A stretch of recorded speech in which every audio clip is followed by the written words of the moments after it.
High, আমি Payel. Welcome to my another mini blog. জন্মাষ্টমীর দিন সকাল থেকে তো আমি না খেয়েই ছিলাম, তাই ঘুম থেকে উঠে ফ্রেশ হয়ে ঠাকুরের ডেকোরেশনের জন্য কি করব একটু ভাবছিলাম। আর আকাশটা কিন্তু সকাল থেকে সেদিন বেশ পরিষ্কারই ছিল। স্নান আরে করে ভাবছিলাম কিছু একটা বানানো যাক ঠাকুরের কাছে ডেকোরেশনের জন্য। তো মাথায় এসেছিল একটা কাগজ দিয়ে যদি পদ্ম ফুলের মতো কিছু একটা বানানো যায়, দিয়ে ভাবতে ভাবতে শেষে এটাই বানিয়েছিলাম। কেমন হয়েছে অবশ্যই কমেন্টে জানিও কিন্তু। তো তারপর আমি আবার একবার স্নান করে ভাবলাম আজকে একটু শাড়ি পরা যাক। তো মায়ের এই লাল আর সাদা রঙের একটা সুন্দর শাড়ি ছিল, সেটাই পরেছি। আর এই ইয়াররিংস, ব্রেসলেট আর তার সাথে এই পেন্ডেন্টটাও কিন্তু মায়ের। তো তারপর আমি রেডি হয়ে চলে গিয়েছিলাম ঠাকুরের কাছে ডেকোরেশনের কাজ সারতে, আর তার সাথে মায়ের ভোগ রান্নাতেও একটু হেল্প করতে। আমি রেডি হয়ে নিচে গিয়ে দেখি মা এখানে তালের বড়া ভাজছিল।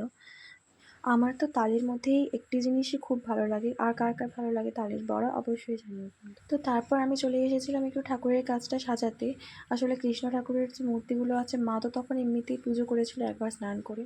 তারপর আমি একটা ছোট্ট ওড়না টাইপের ছিল, বলা যায় এটা একটা শাড়িরই পিস ছিল, সেটা দিয়ে একটু ব্যাকগ্রাউন্ড সেট করার চেষ্টা করছিলাম। আর তার সাথে দুটো ময়ূরের পালক দিয়েও সেটা কাপড়ের সাথে আটকানোর চেষ্টা করছিলাম। আর তারপর পেরেও ছিলাম আটকাতে যা হোক করে। আর এই যে সেই পদ্ম ফুলটা যেটা আমি নিজে হাতে বানিয়েছিলাম, তার উপর কিছু গাঁদা ফুলের পাপড়ি দিয়ে তারপর এই ছোট্ট কৃষ্ণ ঠাকুরটাকে রাখার জন্য এটা করেছিলাম।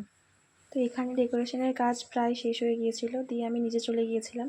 মা সুজি বানাচ্ছিল, তো মাকে এখানে একটু হেল্প করছিলাম। তো সুজিটা বানানো হয়ে গেলে ঠাকুরের জন্য ক্ষীর বানাচ্ছিল, তো আমিও একটু এখানে হেল্প করছিলাম মাকে। সত্যি কথা বলতে আমি খুব একটা রান্না তো করতে পারি না, কিন্তু এগুলো মাকে হেল্প করতে বা এরকম মাঝে মাঝে করতে কিন্তু ভালোই লাগে, খুব একটা খারাপ লাগে না। এই সুজিটা দিয়ে আমি এখানে একটা সন্দেশের মতো ডিজাইন করেছিলাম।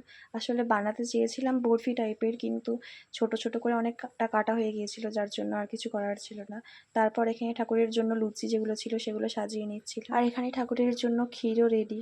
তারপর আরও বিভিন্ন ফুল ছিল, গাঁদা ফুলারে ছিল, সেগুলো দিয়ে একটু ঠাকুরের কাজটা ডেকোরেশন করছিলাম, সাজাচ্ছিলাম। তারপর সমস্ত ভোগ ঠাকুরের সামনে সাজিয়ে আমি আর মা মিলে পুজো করছিলাম।